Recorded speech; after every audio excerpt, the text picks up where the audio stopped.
बताओ तो बेटा, define the moment of force और टॉर्क। जल्दी बताओ, देखिए कौन पहले आंसर बोलेगा। Force into displacement. Moment of force, देखो, the product of the magnitude of the force and the perpendicular distance of the line of action of the force from the axis of rotation. हुआ? तो correct answer था मेरा, तो हमने टिक मार दिया। बोलो, what is the SI unit for moment of force. बताओ बेटा, सबको बताओ, कोई भी एक जन बता रहे। Newton metre per second. Force का क्या होगा, ऐसे टॉर्क का होता है force into perpendicular distance, newton metre. Newton metre. देखें, सही आंसर है गलत आंसर है, पता चलेगा। न्यूटन मीटर सही आंसर। चलो अब तीसरा bit, state the principle of movements. Principle of movements क्या बोलता है, बोलो बेटा, प्रिंसिपल ऑफ मूवमेंट क्या है, फर्स्ट चैप्टर में। बोलो, sum of anti clockwise movement is equal to sum of clockwise movement. देखें, सही आंसर ही गलत है। The sum of anti clockwise movement is equal to the sum of clockwise movement for a body in equilibrium. ठीक है। Couple कब होता है, couple of forces, movement due to couple of forces, जब two equal and opposite directed forces होते हैं, है ना। अच्छा, इसका आंसर बताओ, what define the centre of gravity of a body. एक तो बॉडी का सेंटर ऑफ ग्रेविटी माने क्या, ग्रेविटेशनल मिडल कुछ था। हाँ, उसका मतलब है कि जैसे ये बॉटल है, मान लो कोई भी एक बॉटल है, या तो कैमरा ऑन नहीं है, सुनो। तो यहाँ पे क्या होता है, एक ऐसा पॉइंट है, कोई भी बॉडी का एक ऐसा पॉइंट होगा जिधर से उस बॉडी का होल वेट वहीं से एक्ट होता है, तो उसका इंग्लिश में क्या बोलेंगे, centre of gravity is the point through which whole of the body's mass हुआ एक्ट्स थ्रू इट, या whole of the weight of the body acts through that point. देखें इसका आंसर, देखें सही है गलत है। बोलो, the point through which the entire weight of the body acts regardless of its orientation. Correct है। चलो, define what is the correlation between SI unit and CGS unit of force. Formula बता रहे, एसआई यूनिट ऑफ फोर्स क्या होता है बेटा, एक Newton. CGS unit of force क्या है, डाइन। एक न्यूटन ने कितना डाइन को मारा था, 10। 1,00,000। 1,00,000, तो 1 न्यूटन इक्वल टू, देखो इधर, 1 न्यूटन इक्वल टू 10⁵ डाइन। ठीक है। चलो इसका, state the mathematical formula for work including the angle of displacement. Work done का फॉर्मूला फोर्स इनटू डिस्प्लेसमेंट और एंगल कॉस थीटा। बोलो, W equal to F S cos theta. देखें, सही answer ही गलत, वाह करेक्ट आंसर। बेटा अभी आप बताओ ना, एक तो ऐसे बता रहे, एक एक जन पढ़ो, फटाफट होगा। पढ़ेंगे, आंसर तो मैं ही दे रहा हूँ। हाँ, अंडर व्हाट स्पेसिफिक कंडीशन, पढ़ेंगे। हाँ, अंडर, पढ़ो ना बेटा, लेट हो रहा है फिर। Under what specific condition regarding जोर से, थोड़ा जोर से। हाँ, सबको एक एक बारी बारी से। Angle what specific condition under, angle सुनाई दे रहा है, हाँ बेटा, उतना भी जोर से नहीं, आराम से। देखो मेरे तरह बोलो, मैं पढ़ता हूँ तुम आंसर दो। Under what specific condition regarding the angle theta is work done consider 0। बताओ, under what specific condition regarding the angle theta is work done 0। Work done 0 होने के लिए कितना एंगल होना चाहिए, शाबाश। देखें, सही आंसर है कि गलत आंसर है, वाह। Displacement is perpendicular to the direction of force, theta equal to 90 degree. सही आंसर। ठीक है, next question, what is the correlation between SI unit and CGS unit of work. बताओ, एसआई यूनिट ऑफ वर्क कितना होता है, 1 joule. CGS unit of work क्या होता है, अर्ग। 1 जूल कितना अर्ग होता है, 1 जूल होता है 1 करोड़ अर्ग, 10⁷ अर्ग। देखें, सही आंसर है कि गलत, हाँ सही है। चलो 8 नंबर, बताओ इधर, define power in the context of mechanics. Power का फॉर्मूला क्या है, इलेक्ट्रिकल नहीं, power equal to work done by time, rate of doing work. तुम लोग यहाँ से देख नहीं रहे हो, यहाँ देखो सब कोई, वाह वाह, कैसे लिखा है देखो, पावर क्या लिखेंगे, रेट ऑफ डूइंग वर्क। देखें इसका आंसर देखो, वाह correct answer. What is the relation between power, force and velocity. Quick revision का टेक्निक है, power equal to force into velocity. Correct नहीं रे, define velocity ratio for a machine. Load arm by effort arm, नहीं velocity ratio का बताओ, we R equal to बोल सकते हो बेटा, वेलोसिटी रेशियो का होगा load by effort, the ratio of displacement of effort दे दिल, डी/dl। बोलो, ratio of displacement of effort to displacement of load. देखें, वाह, करेक्ट आंसर। ठीक है, ठीक है। Yes, sir. What is the mathematical relation between efficiency eta M and V are?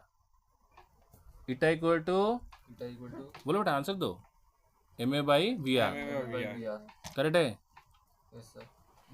Correct है कि हार्ड है? Why is the efficiency of practical machine always less than 100%? एक जो प्रैक्टिकल मशीन दुनिया में है उसका एफिशिएंसी 100% से हमेशा लेस होता है। Reason? Because some energy is lost in the friction between the parts of the machine. देखें क्या लिखा है उसका भाषा में, समझ गए? हाँ sir. Energy lost due to friction in moving parts and the non-negligible weight of the machine's own component like strings or lower blocks. उस फ्रिक्शन के वजह से खाली लिख देना, energy loss due to friction in the moving parts. In a block and tackle system of n pulley what is the ideal velocity ratio? Block and tackle system of n pulley है, And pulley. N पुली में velocity ratio का formula क्या होगा? Block and tackle system में बोलो V R equal to VR. N, number of pulley जितना। देखो correct है। हाँ सर। Next, define refraction of light. Refraction of light. डिफाइन करो। The bending of light rays as they pass obliquely. The bending of ray of light when it passes from one optical medium to another optical medium. देखें answer, the change in the direction of path of light when it passes from one transparent medium to another. समझ गए? ठीक है, next question, how is the refractive index of a medium define in terms of speed of light? Defines of जल्दी बोलो रे, how is the refractive index of a medium define in terms of speed of, बोलो। Refractive index of a medium equal to speed of light by speed of light in the vacuum by speed of light in that medium. किया है? हाँ sir. State the relation between refractive index real depth and apparent depth. बताओ, mu का एक तो formula रटा था, mu हमसे 1 से डेस होता है, बड़ा होता है। कौन सा डेप्थ जो बड़ा होता है? Real depth. तो mu equal to real depth by apparent depth. And that. Correct है? Yes sir. State Snell's law of refraction. Snell's law क्या बोले थे? तो क्या बोलते हैं? The ratio of sine of angle of incidence to the sine of angle of refraction is a constant for a pair of given media. दिया है? हाँ. देखो correct answer. Define critical angle. Critical angle. Critical angle 40. क्या बोलेंगे? Critical angle Critical angle is given is defined for a pair of media is equal to Equal to 1 by 1 by refractive index. ये उसका formula है। और उसको define कैसे करेंगे बोलो? जो मेरे को आ रहा है, ये वाला क्वेश्चन थोड़ा ट्रिकी है ना। When a ray of light is incident from denser medium to rarer medium at an angle of incidence equal to critical angle, then the angle of refraction in the rarer medium will be 90 degree। देखें कौन सा answer सही है, मेरे को भी doubt हो गया। The angle of incidence in the denser medium means the angle of refraction in the rarer medium is 90 degree। Critical angle का डेफिनेशन हुआ Yes sir. थोड़ा थोड़ा, क्योंकि मैंने 2 आंसर दिया है तो मेरे को फिर से रिवीजन करना है, तो मैं इसको क्रॉस मार देता हूँ। What are the two necessary conditions for total inter reflection to occur? पहला है the ray of light must pass from denser to optically denser medium to optical rare medium. दूसरा है the angle of incidence must be greater than the critical angle. सही है? Light must travel from denser medium to rare medium and the angle of incidence must exceed the critical angle. सही है मेरा। Next, how does the refractive index of a medium change as the temperature increases? बताओ, temperature बढ़ाएंगे तो refractive index क्या होगा? increase. Decrease. कमेगा। समझ गए? Define lateral displacement for a रे passing through a glass slab. एक तो ग्लास का स्लैब है, उसमें से लेटरल डिस्प्लेसमेंट क्या होगा? जल्दी बोलो रे। ऐसे होगा. हाँ बोलो, lateral displacement equal to, Lateral displacement equal to मतलब जो लाइट का रास्ता होगा उसमें कितना परपेंडिकुलर शिफ्ट आता है। The perpendicular shift in the path of the ray of incidence रे एंड द इमर्जेंट रे इज कॉल्ड लेटरल डिस्प्लेसमेंट। हुआ? देखें, the perpendicular distance between the path of the emergent रे and the original direction of the incident ray. ठीक है, थोड़ा सा English गड़बड़ है। List two factor that directly increase the lateral displacement. Lateral displacement कौन सा फैक्टर पर डिपेंड होता है? लेटरल डिस्प्लेसमेंट का डिपेंड होता है, उसका ट्रिक है, बोलो म्यूटीआई बाई लेमडा। म्यूटीआई बाई लेमडा। जैसे तो फंड का नाम है यूटीआई म्यूचुअल फंड, उसे याद रख से। बोलो, म्यू का मतलब है रिफ्रैक्टिव इंडेक्स के ऊपर डिपेंड होता है। टी का मतलब है thickness of the glass slab, मोटाई, कांच का चद्दर कितना मोटाई है। और आई का मतलब है एंगल ऑफ इंसिडेंस। क्लियर? और लेमडा म्यू हमेशा उल्टा होते हैं, एक दूसरे का इन्वर्सली प्रोपोर्शनल। क्लियर हुआ? दो फैक्टर बोला था मैंने, बहुत बता दिया। इंक्रीज थिकनेस बना सकते हैं and a large angle of incidence. Next, what is the principal focus of a convex lens? एक कन्वेक्स लेंस का प्रिंसिपल फोकस क्या होता है? प्रिंसिपल फोकस एक हिंदी में बोलो सर। ऐसा पॉइंट होता है जहाँ से हम जब मारते हैं पैरेलल रे ऑफ लाइट, तो वहाँ पे वो एक जगह में क्या होते हैं, मीट करते हैं, कन्वर्ज होते हैं। देखिए इसका भाषा देखें, a point on the principal axis, a point on the principal axis where rays initially parallel to the axis meet after refraction के बाद वहाँ मिलते हैं। समझ आया? सही है मेरा। Define power of a lens and state its SI unit. बोलो पावर ऑफ लेंस तो बनाई थी video. Power of lens equal to बेटा 1/, focal length in metre, and इसका एसआई यूनिट होगा डायोप्टर, कैपिटल डी। सही है answer. What is the formula for the power of lens in terms of focal length? अभी बताता हूँ। हुआ the measure, अच्छा पावर का डेफिनेशन में गलती हुआ था मेरा। बोलो the measure of a lens ability to deviate light rays measured in dioptre. अगर कोई पूछेगा पावर ऑफ लेंस को डिफाइन करो तो क्या बोलोगे? बोलो the measure of a lens ability to deviate light rays. मतलब एक लेंस कितना लाइट रे को मोड़ सकता है, उसका काबिलियत को बोलते हैं पावर ऑफ लेंस। लेकिन अगर वहाँ पे पूछेगा what is the formula for the, तो फॉर्मूला में लिखेंगे 1/, फोकल लेंथ इन मीटर। ये उसका फॉर्मूला है। गड़बड़ नहीं होगा। मेरा गलती हुआ तो मैं उसको टिक मार दिया। हुआ। Next, define dispersion of light. Dispersion का मतलब क्या है? लाइट बिखर जाना। बिखर जाना, जैसे कि तुम लोग 5-6 दोस्त हो, मेला घूमने गए, वहाँ पे बिछुड़ गए मेला पहुँचते ही, हो ना? तो डिस्पर्सन लाइट क्या बोलेंगे? बोलो the phenomena of splitting white light into its constituent colours when passing through a prism. समझ गए? Why does violet light deviate more than red light when passing through a glass prism? Violet light क्यों ज़्यादा भटकता है जबकि red light नहीं भटकता है, कम घट भटकता है? क्योंकि उसका वेवलेंथ बोलो डिस्पर्सन ऑफ लाइट किसके डिपेंड होता है? Depend upon the refractive index. हुआ। रिफ्रैक्टिव इंडेक्स का मतलब है कि गाड़ी को मोड़ना, bending of ray of light है ना? तो जिस लाइट का रिफ्रैक्टिव इंडेक्स ज़्यादा होगा उतना ज़्यादा मुड़ेगा। यहाँ पे देखो क्वेश्चन से आंसर कैसे निकालते हैं। क्वेश्चन में बोला है कि जो रेड लाइट है ना बेटा, वो कम मुड़ता है। इसका मतलब उसका रिफ्रैक्टिव इंडेक्स क्या होगा? कम की ज़्यादा? कम होगा। तो बोलेंगे the refractive index for red light is less than the refractive index for violet light. देखिए इसका आंसर क्या दिया है? The refractive index glass is higher for violet light than for red light. समझ गए? लॉन्गर क्लियर हुआ? The refractive index of जो glass है is higher for violet light. जो वायलेट लाइट के लिए म्यू क्या है? उसका ज़्यादा है। म्यू बड़ा है तो लेमडा उसका छोटा है। वायलेट लाइट का कलर का लेमडा छोटा होता है, रेड लाइट का लेमडा बड़ा होता है। ये वाला समझ गए? डिफाइन एको। एको रे एको 2 बार डिस्टेंस कवर करता है। वो तो फॉर्मूला बता रहे हो। इको का मतलब क्या है? अच्छा, जो reflected bouncing back sound. Of sound. हाँ ठीक है, इसका आंसर देखते हैं। ये नहीं आ रहा है मेरे को, इसका आंसर देखते हैं। इसका आंसर दिया है the sound heard after reflection from a distant obstacle after the original sound है seize to act.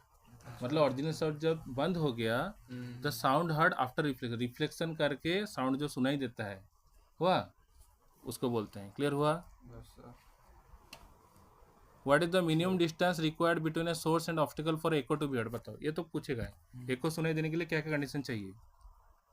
70 metre. Empty room.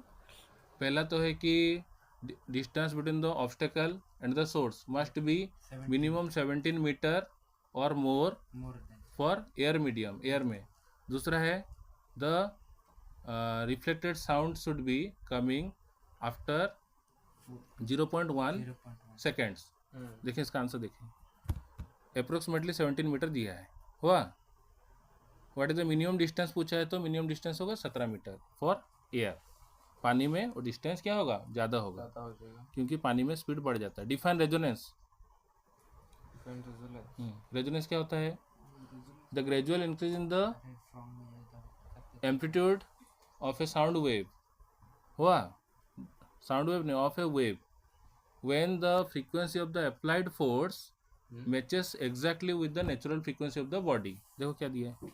A phenomena where a body vibrates with increased amplitude because the frequency of external periodic force matches its natural frequency. Correct answer है मेरा. How do damped vibration differ from free vibration? Damped vibration और free vibration क्या फ़र्क है? Free vibration मतलब वो अपना natural frequency में वाइब्रेट होता रहेगा, जबकि डैम्प्ड वाइब्रेशन में क्या होगा? Damping vibration. डैम्प्ड वाइब्रेशन में the amplitude of the body decreases. Damped vibration have a decreasing amplitude over time due to external resistive forces, whereas free vibration maintain constant amplitude in vacuum. समझे? Why are stringed musical instrument provided with a hollow sound box? ये पूछेगा, ऐसा important question है. How are stringed musical instrument provided with a hollow sound box?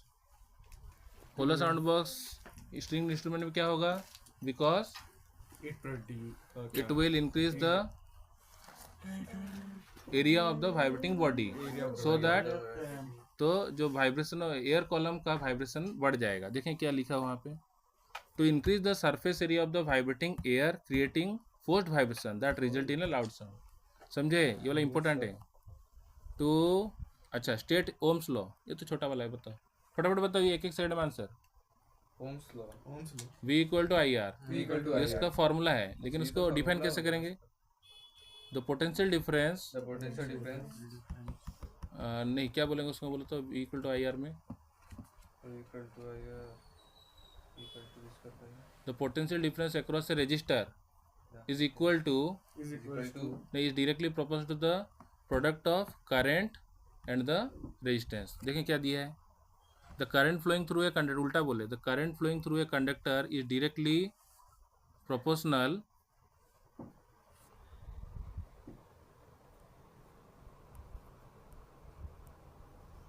बता रहे.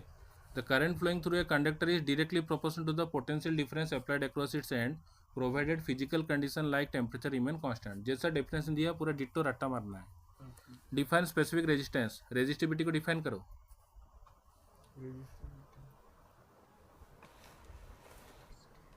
The resistance of a conductor of unit length and unit cross section area.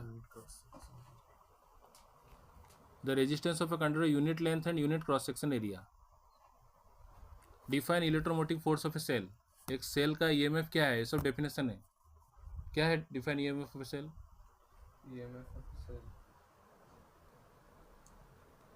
The work done by the cell in moving a unit charge in the entire circuit. देखें क्या लिखा है. The total energy supplied by a cell per unit charge to circulate it through the entire circuit, including the cell itself. समझे? दिमाग ही नहीं चल रहा. List two factors that affect the internal resistance of a cell. List two factor.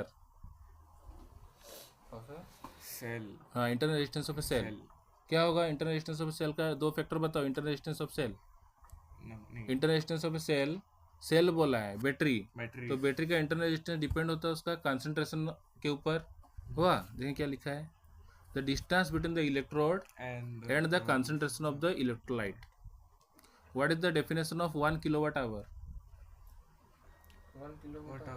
1 kilowatt hour क्या है? Energy consumed by electrical appliance, है ना? उसको बोलेंगे क्या? Is the energy consumed by an appliance of 1 kilowatt rating when used for 1 hour. The amount of electrical energy consumed by an appliance of 1 kilowatt power when used for 1 hour. सही है? अच्छा, what is the purpose of an electric fuse in a household circuit? क्यों लगाते हैं household circuit में circuit fuse?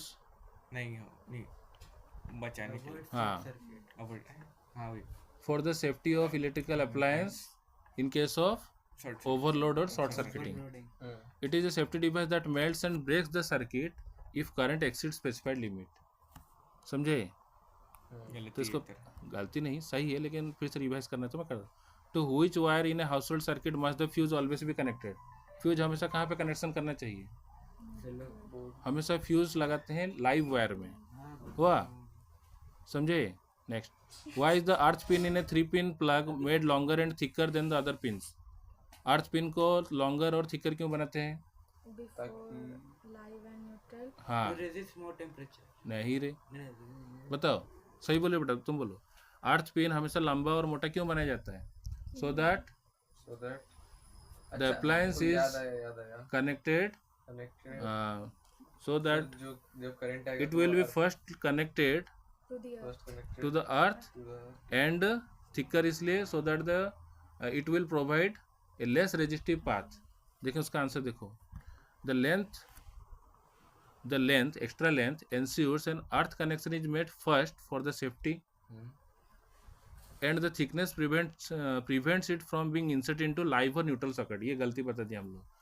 मोटा तार इसलिए है अर्थ को ताकि वो गलती से भी चाहेगा उसको लाइव और न्यूट्रल में ना गैस दे.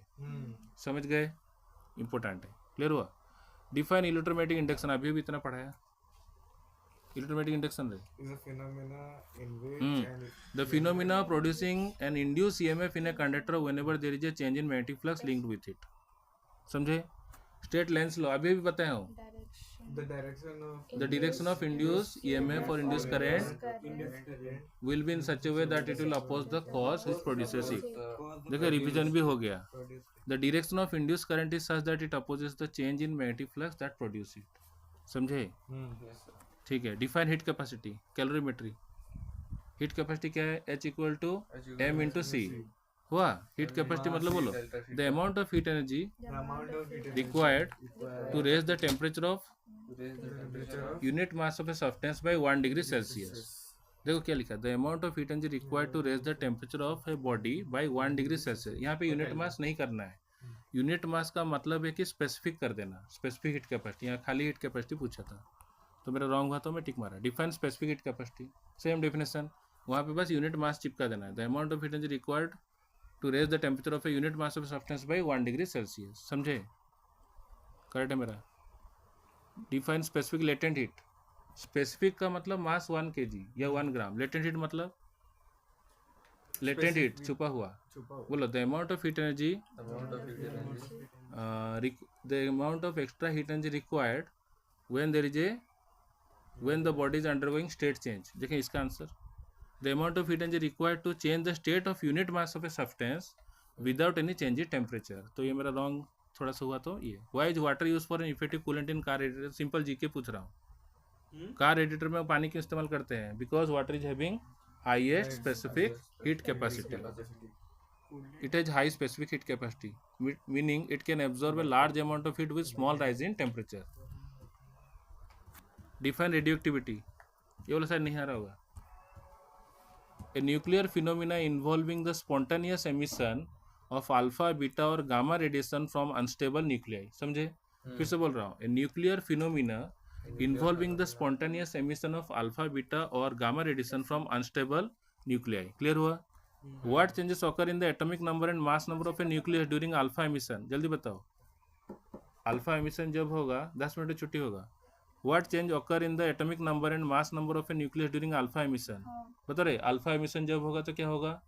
क्या होगा? ऊपर से 4 कमेगा नीचे से 2 कमेगा. मतलब उसका जो मास है वो 4 यूनिट कम जाएगा और उसका एटॉमिक नंबर 2 रिड्यूस हो जाएगा. देखिए the atomic number decreases by 2 and the mass number decreases by 4. What change occur in the atomic number of nucleus during beta emission? जब बीटा एमिशन होगा तो कोई मास चेंज नहीं होगा. बीटा का मतलब इलेक्ट्रॉन होता है, उसका एटॉमिक नंबर 1 बढ़ जाएगा. ये है the atomic number increases by 1 while the mass number remains unchanged. Clear हुआ? Which type of nuclear radiation is not deflected by electric और मैग्नेटिक फील्ड? तीनों में से अल्फा बीटा गामा में कौन सा इलेक्ट्रिक और मैग्नेटिक फील्ड से डिफ्लेक्ट नहीं होता है? अल्फा बीटा गामा कौन इलेक्ट्रिक और मैग्नेटिक फील्ड से डिफ्लेक्ट नहीं होता है? Gamma radiation. वाह, क्योंकि उसमें कोई चार्ज नहीं होता है. Correct answer. Define nuclear fission. nuclear fission एक होता है फ्यूजन. फ्यूजन मतलब 2 डिस्क को मिला के बड़ा डिस्क बनते हैं. फिजन मतलब एक हीवियर न्यूक्लियाई डिसोसिएट होता है छोटा न्यूक्लियाई, है ना? पीस नहीं देते. हाँ देखो उसका इंग्लिश देखो. ये सब तुम लोग रिवाइज करके आना. छोड़ दूंगा इसका video. The process in which a heavy nucleus splits into 2 lighter nuclei of nearly equal mass, releasing a large amount of energy. The process in which a heavy nucleus split into 2 lighter nuclei of nearly equal mass, releasing a large amount of energy. समझे? Yes, sir. Why do stars twinkle at night? रात में तारे क्यों चमचमाते हैं? क्यों चमकाते हैं? हाँ, due to the change in refractive index of the air.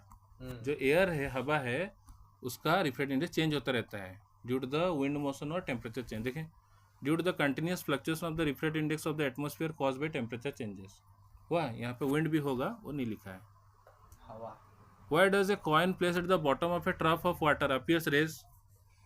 Bottom of A trough, एक तो तबेला में एक तो कॉइन पूरे नीचे रखा हुआ है, हुआ तो थोड़ा सा उठा हुआ क्यों नजर आता है जब हम लोग एयर से देखते हैं?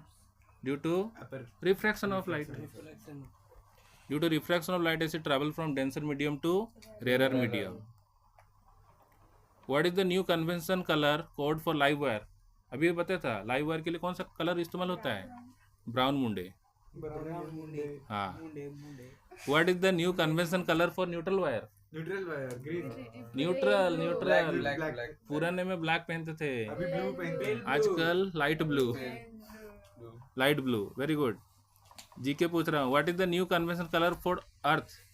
ग्रीन और Yellow, येलो, ग्रीन और yellow. Next, state the relation between critical angle और रिफ्रैक्टिव इंडेक्स। हाँ सर। क्रिटिकल एंगल और रिफ्रैक्टिव इंडेक्स वीडियो में बताया था। क्रिटिकल बोलो, sine C equal to 1/μ। Sine C equal to 1/μ। Yes, या म्यू, ये बोलो C equal to C equal sine inverse 1/μ। ये देखो, mu equal to 1/sin c, correct. Why are infrared radiation use for photography in fog? रात में photography करने के लिए इंफ्रारेड रेडिएशन क्यों इस्तेमाल होता है? हाँ बेटा, वो ज्यादा डिटेल कैप्चर करता है। हाँ, डिटेल नहीं, यहाँ पे फिजिक्स में आंसर देना है। तो इसका आंसर होगा refractive, because the infrared radiation do not deviate much, अच्छा।